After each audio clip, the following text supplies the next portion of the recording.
সুপ্রিয় নবম শ্রেণীর শিক্ষার্থী বন্ধুরা, ম্যাথ টিউটোরিয়ালের পক্ষ থেকে স্বাগত। আজকে আমরা ত্রিকোণমিতির দ্বিতীয় ক্লাসে সমকোণী ত্রিভুজের অতিভুজ এবং সন্নিহিত বাহুর অন্তর্বর্তী কোণের সাপেক্ষে বিভিন্ন বাহুর অনুপাত বের করব।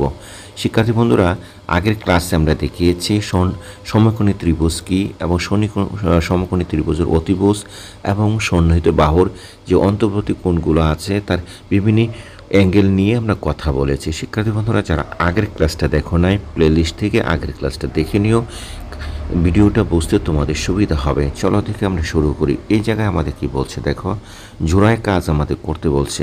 জোড়ায় কাজ আমরা করব, কীভাবে করব? প্রত্যেকে খাতায় একটি করে সমকোণী ত্রিভুজ আঁকো, যার বাহু তিনটির দৈর্ঘ্য তোমার ইচ্ছা মতো নিতে পারো। আমরা কি করব? একটা সমকোণী ত্রিভুজ আঁকবো এরকম করে। এটা একটা সমকোণী ত্রিভুজ হলে এটা আমরা কি করব যে তার দৈর্ঘ্যগুলো নিজেদের ইচ্ছা মতো করে নিতে পারবো। শিক্ষার্থী বন্ধুরা, পরে আমাদের বলছে দেখো, এখানে বলছে কিন্তু ভূমি সংলগ্ন শুকনো কোণটি হতে হবে 30 ডিগ্রি। এই যে কোণটা আছে এটা হবে 30 ডিগ্রি।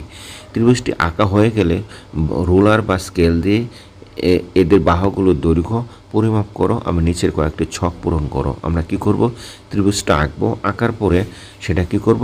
ত্রিভুজের শর্ত দিয়ে দিয়েছে ত্রিভুজটা কোনটা হতে হবে, শুক্র কোনটা হতে হবে কত 30 ডিগ্রিতে, এবং পরে রুলার কিংবা স্কেল দিয়ে তার বাহুগুলোর দৈর্ঘ্য আমরা মাপবো। মাপার পরে নিচের ছকটা আমরা কি করব? ফিল আপ করবো। ছকে আমাদের কি বলছে দেখো, সন্নিহিত বাহু কী কী আছে, বিপরীত বাহু কী কী আছে, অতিভুজ বাহু। তারপরে আমাদের এখানে বাই বলছে, সন্নিহিত বাহু বাই অতিভুজ, বিপরীত বাহু বাই অতিভুজ, সন্নিহিত বাহু বাই অতিভুজ এবং বিপরীত বাহু বাই অতিভুজ। শিক্ষার্থী বন্ধুরা, এই যে কাজগুলো ওনারা করলেন এগুলো তোমাদের মনে রাখার জন্য। এই ত্রিকোণমিতি যদি মনে না রাখো, অর্থাৎ অ্যাঙ্গেল মনে না রাখো, তাহলে কিন্তু কিছুই বোঝা যাবে না এবং পরবর্তীতে সব কিছু এলোমেলো হয়ে যাবে। কাজে দেখো, আমরা কিন্তু ওনাদের কথা অনুযায়ী আমি একটা ত্রিভুজ অলরেডি এঁকে ফেলছি। এটা হলো আমার একটা ত্রিভুজ। এই ত্রিভুজটা আমি কি করলাম? এই ত্রিভুজটা আমি আঁকলাম। এই ত্রিভুজটাতে আমি কি বলছিলাম যে ওনাদের বলছিল যে এমন একটা সমকোণী ত্রিভুজ আঁকতে হবে যার এখানে কি থাকবে, অ্যাঙ্গেলটা কি থাকবে? অ্যাঙ্গেলটা থাকবে 30 ডিগ্রি। তোমরা দেখতে পাচ্ছ যে আমি যে অ্যাঙ্গেলটা নিয়েছি, অ্যাঙ্গেলটা কত? এখানে 30 ডিগ্রি। এরপরে আমাদের বলছিল যে এই জায়গাটা লক্ষ্য করো, এখানে আমাদের কি বলছিল যে আমাদের দৈর্ঘ্যগুলো ইচ্ছে মতো নিতে পারো। আমি কিন্তু আমার এই দৈর্ঘ্যগুলো আমি ইচ্ছা মতো নিয়েছি। এটা নিয়েছি কত? 3 সেন্টিমিটার, এটা নিয়েছি আমরা 4 সেন্টিমিটার এবং এটা নিয়েছি আমরা 5 সেন্টিমিটার। পরে আমাদের কি করতে বলছে দেখো, ভূমি সংলগ্ন শুকনো কোণটি হবে কত ডিগ্রি? 30 ডিগ্রি। শিক্ষার্থী বন্ধুরা, ভূমি সংলগ্ন শুকনো কোণ যেটা আছে এটাকে আমি কত ডিগ্রি নিলাম? 30 ডিগ্রি নিলাম। এরপরে অংশটা দেখো, যে ত্রিভুজটি আঁকা হয়ে গেলে রোলার এবং স্কেল দিয়ে এদের বাহুগুলোর দৈর্ঘ্য পরিমাপ করো, আমি নিচের ছকটি পূরণ করো। এই রোলার এবং স্কেল দিয়ে আমরা কি করলাম? এই ত্রিভুজের বাহুগুলোর দৈর্ঘ্য পরিমাপ করলাম এবং করার পরে আমরা কি করব? এই যে আমাদের যে ইয়াটা আছে, ছকটা আছে, ছকটা পূরণ করব। এখন দেখো আমরা কি কি পূরণ করব। এই জায়গায় সন্নিহিত বাহু কোনটা আছে? আমাদের সন্নিহিত বাহু বলতে আমরা শিক্ষার্থী বন্ধুরা, আমরা এটাকে সন্নিহিত বাহু জানি এবং এটাকে আমরা জানি তার কি জানি বিপরীত বাহু, এবং এটাকে জানি আমরা কিছু অতিভুজ জানি। কাজে আমাদের সন্নিহিত বাহু কত কি আছে? এখানে বিসি। সন্নিহিত বাহুটাকে এখানে কি আমরা যদি এই জায়গায় লিখি, এখানে যে বিসি এটা হলো সন্নিহিত বাহু, আমরা লিখি এখানে তোমাদের কাজের সুবিধার জন্য সন্নিহিত বাহু। শিক্ষার্থী বন্ধুরা, আর পরেরটা হলো আমাদের এপিটা কি? এপিটা হলো তার আমাদের বিপরীত বাহু। বিপরীত বাহু আমরা বিপরীত লিখলাম, সংক্ষেপে রাখলাম। এবং এসিটা কি হলো? এসিটা হলো তার, এসিটা হলো অতিভুজ। এসিটা হলো কি স্যার? অতিভুজ। শিক্ষার্থী বন্ধুরা, এসিটা তার অতিভুজ। কাজে আমরা পেয়ে গেলাম কি কি পেলাম? এটা হলো যে বিসি হলো সন্নিহিত বাহু, এপি হলো বিপরীত বাহু এবং এসি হলো তার অতিভুজ। কাজে আমরা মানগুলো পেয়ে গেলাম। এখন আমরা কি করব দেখো, আমরা মানগুলো বসাবো। সন্নিহিত বাহু আমরা এখানে কত আছে? বিসি সমান আমাদের কত? আমরা বিসি সমান আমরা জানি সন্নিহিত বাহু যেটা আছে কত? 4 ডিগ্রি, 4 সেন্টিমিটার। আমরা লিখি এখানে 4 সেন্টিমিটার। এরপরে বিপরীত বাহু কি আছে? এবি। এবিটা আমাদের কত আছে? এবিটা আছে 3 সেন্টিমিটার। কি আছে? 3 সেন্টিমিটার। তারপরে আমাদের কি আছে দেখো, আমাদের অতিভুজ কি আছে? 5 সেন্টিমিটার। লেখো 5 সেন্টিমিটার। শিক্ষার্থী বন্ধুরা, মানগুলো আমরা পেয়ে গেলাম। এখন আমরা 4 থেকে আমাদের বলছে যে এই 4 থেকে এ আমাদের 9 পর্যন্ত ফিল আপ করতে হবে। সন্নিহিত বাহু বাই অতিভুজ, সন্নিহিত বাহু আমরা কি কত ছিল 4, এই যে সন্নিহিত বাহু কত ছিল 4 ছিল, 4টা আমরা লিখি।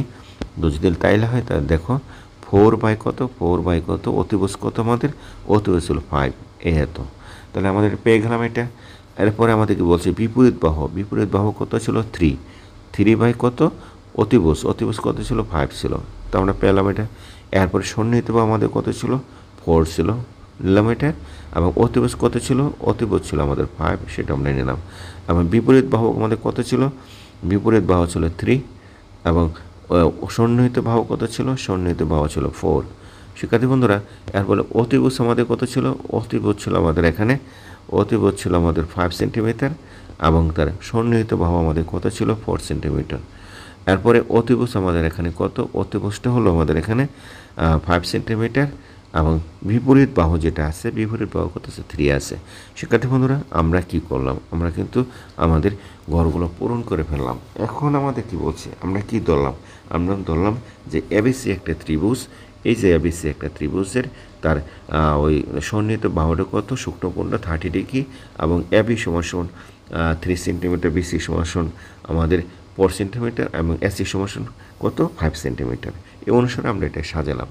এখন আমাদের কি বলছে দেখো, 4 থেকে 9 নং গড়ের অনুপাত 6টি তোমার অন্যান্য সহপাঠীর সাথে মিলিয়ে দেখো যে এগুলো মিলে গেছে না পৃথক হয়েছে। অবশ্যই মিলে গেছে।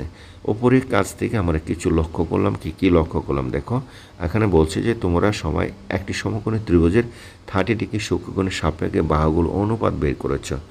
হ্যাঁ, আমরা এই যে এখানে বাহুগুলো যেগুলো আছে, এই বাহুগুলোর অনুপাত আমরা কি করলাম, প্রতিটার অনুপাতে আমরা কি করলাম, বের করলাম।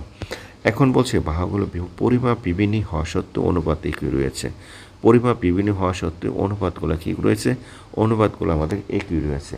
শিক্ষার্থী বন্ধুরা, এখন আমাদের যেটা করতে হবে সেটা দেখো, একইভাবে তোমরা যদি একটি সমকোণী ত্রিভুজের যে কোনো সূক্ষ্মকোণের সাপেক্ষে বাহুগুলো অনুপাত বের করো, তাহলে দেখতে পাবে বাহুগুলো পরিমাপ বিভিন্ন হওয়া সত্ত্বেও অনুপাত একই রয়েছে। এই পরীক্ষণ থেকে আমরা কি বলতে পারি, আমরা যে জিনিসটা বলবো সেটা হলো, যে কোনো আকারের সমকোণী ত্রিভুজের সন্নিহিত বাহু এবং অতিভুজের মধ্যবর্তী কোণের মান একই হলে সকল সমকোণী ত্রিভুজের বাহুগুলো অনুপাত পারস্পরিকভাবে কী হবে, সমান হবে। অনুপাত গেলে কী হবে, পারস্পরিকভাবে সমান হবে।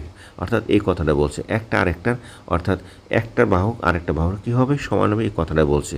অর্থাৎ সন্নিহিত বাহু, এই যে সন্নিহিত বাহুটা এবং অতিভুজের মধ্যবর্তী কোণের মান একই হলে, মানটা যদি একই হয়, তাই সকল সমকোণী ত্রিভুজের বাহুগুলো অনুপাত, অর্থাৎ তার যে বাহুগুলো আছে, এই যে বাহুগুলো আছে, এই বাহুগুলোর অনুপাত কী হবে, বাহুগুলোর অনুপাত এখানে বলছে পারস্পরিকভাবে সমান হবে। সন্নিহিত বাহু এবং অতিভুজের অন্তর্বর্তী কোণের মান ভিন্ন হলেও অনুপাত ভিন্ন হয়। এই যে সন্নিহিত বাহু, যে বাহুটা আছে আমাদের, এই সন্নিহিত বাহুটা, এই বাহুটার মান আমাদের কী হতে হবে, এই সন্নিহিত বাহু মান যদি কী হয়, এবং অতিভুজের মধ্যবর্তী কোণের মান, এই যে অতিভুজের মধ্যবর্তী কোণের মান যদি আমাদের কী হয়, এই মানটা যদি ভিন্ন হয়, তাহলে কোণের বিভিন্ন মানও আমাদের কি অনুপাত অনুযায়ী ভিন্ন হবে। শিক্ষার্থী বন্ধুরা, আমরা কিন্তু এই জিনিসগুলো জানলাম। কি জানলাম, যে কোনো আকারের সমকোণী ত্রিভুজের সন্নিহিত বাহু এবং অতিভুজের মধ্যবর্তী কোণের মান, এই শব্দটা কিন্তু জানতে হবে। একই হলে সকল সমকোণী ত্রিভুজের বাহুগুলো অনুপাত পারস্পরিকভাবে কীভাবে সমান হবে। শিক্ষার্থী বন্ধুরা, আবার বলছে সন্নিহিত বাহু এবং অতিভুজের মধ্যবর্তী কোণের মান ভিন্ন হলেও অনুপাত ভিন্ন হবে।